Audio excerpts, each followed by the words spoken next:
இன்றைக்கி நம்ம ஷாப்புக்கு ஒரு புது ஹூண்டாய் கிரிட்டா பேசிக் மாடல் காருக்கு அதில் இருக்கக்கூடிய ஸ்டீல் ரிம்மை கலட்டிட்டு புது அலாய்வில் சேஞ்ச் பண்ண கொண்டு வந்தாங்க. காரை ஷாப்புக்கு உள்ளே கொண்டு வந்ததும் ஜாக் போட்டு காரை மேலே தூக்கிட்டு எல்லா வீலையும் கலட்டியாச்சு. பிறகு கஸ்டமர் ஓஎம் பிராண்டு கலர்லேயே கேட்டுக்கிட்டதால சில்வர் கலர் அலாய்வில் அவருக்கு காமிச்சோம்.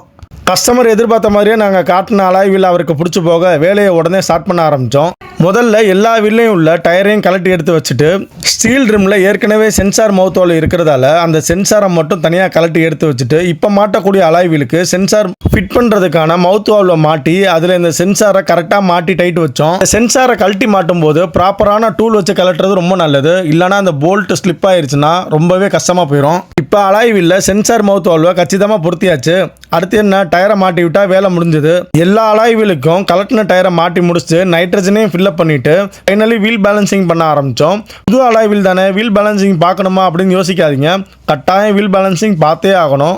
அதுக்கான காரணம், ஒருவேளை அலாய்வில் பெண்ட் இருந்தாலோ இல்லை டயர் பீடிங் அன்இவனாக சீட்டிங் ஆகியிருந்தாலோ இந்த மாதிரியான பிரச்சனைகளை வெரிஃபை பண்ணுறதுக்காகவும் ஸ்டியரிங் வைப்ரேஷன் வராமல் இருக்கிறதுக்காகவும் நம்ம பார்த்து தான் ஆகணும். ஒரு வழியாக எல்லா வீலுக்கும் வீல் பேலன்சிங் பார்த்து முடிச்சுட்டு வீலை காரில் பொருத்த போகிறோம். புது அலாய்விலுங்கிறதால நட்டை போடும்போது த்ரெட்டு முழுக்க கையாலேயே ஏற்றி விட்டு அதை பிட்ராடை வச்சு தான் டைட் பண்ணுவோம். இப்படி பண்ணுறதால அலாய்வில் எல்லா பக்கமும் கரெக்டாக இருக்குதாங்கிறதையும் தெரிஞ்சுக்கலாம். அதோட நட்டு போடுற இடத்துல ஸ்க்ராட்சும் விழாது. எல்லா வீலையும் டைட் வச்சாச்சு. இப்போ காரை ஜாக்லேருந்து கீழே இறக்கி இன்னொரு முறை ஹேண்ட் டைட் வச்சு செக் பண்ணுவோம்.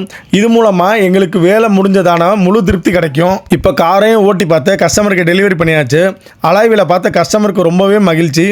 இந்த அலாய்வில் போட்டதால் வீல் கொஞ்சம் காரை விட்டு வெளியில் தெரிகிற ஃபீலை கொடுக்குது. 1000 கிலோமீட்டர் கூட முழுமையாக ஓடாத புது காருங்கிறதால வீல் அலைன்மெண்ட் மட்டும் பார்க்க வேணாம்னு கஸ்டமர் சொல்லிட்டாரு. ஓகே ஃப்ரெண்ட்ஸ், இந்த மாதிரி உங்கள் கார்லையும் உங்கள் மனசுக்கு பிடிச்ச மாதிரியான அலாய்வில் பொருத்தணும்னா தினாஸ் டயர்ஸ் தென்னூர் திருச்சிக்கு வாங்க. எல்லா விதமான காருக்கும் ஸ்டைலிஷான அலாய்வில் உங்கள் பட்ஜெட்டில் ஏற்ற மாதிரி கிடைக்கும். அதோட லேபர் சார்ஜ்லேயும் டிஸ்கவுண்ட் பண்ணுவாங்க. ஸோ மிஸ் பண்ணிடாதீங்க.